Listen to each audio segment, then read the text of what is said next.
Tere,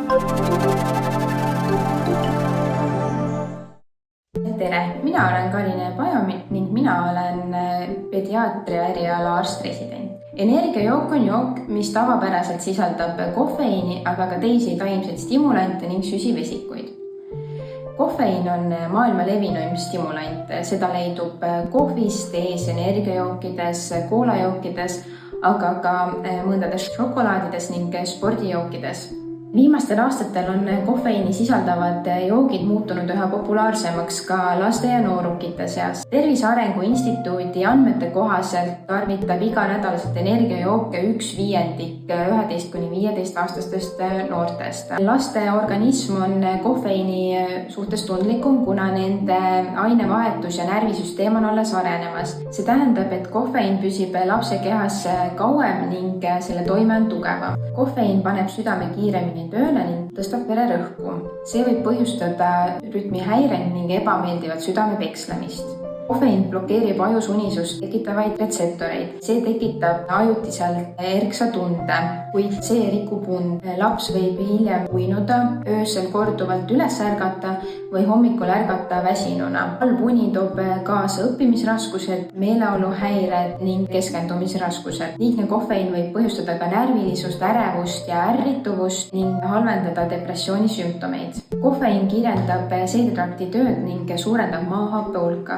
See võib põhjustada kõhuvaevuseid. Noorukite puhul tuleb mõelda ka alkoholi tarvitamisele. Eriti ohtlik on alkoholi segamine kofeiiniga. Kofeiin varjab alkoholi uimastavat mõju ning seetõttu võib inimene alkoholi rohkem tarvitada. See suurendab aga riskikäitumist ja vigastuste ohtu.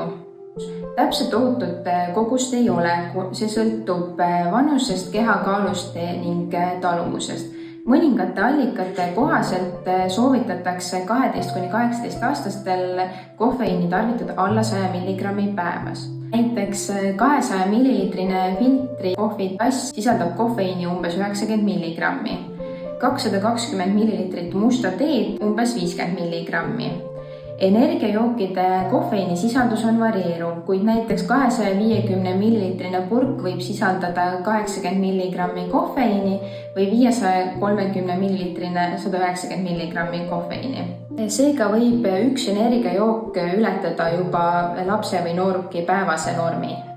Millised on kofeiini mürgistuse tunnused? Nendeks on närvilisus, rahutus, värinad, iiveldus, peavalu, oksendamine, südame pekslemine, raskematel juhtudel ka segasusseisund, hingamisraskused või krambid.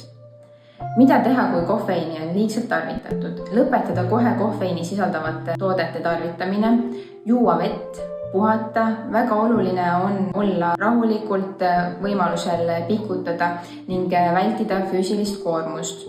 Juhul, kui sümptomid ei möödu või muutuvad aja jooksul raskemaks, tuleks pöörduda erakorralise meditsiini osakonda. Mida saab lapsevanem teha?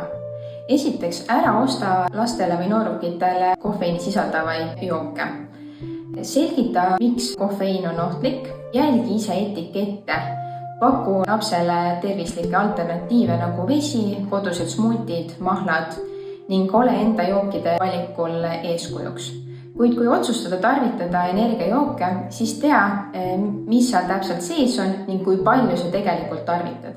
Tõeline energia tuleb tervislikest eluviisidest ehk piisavast unest, liikumisest ning tervislikust toidust.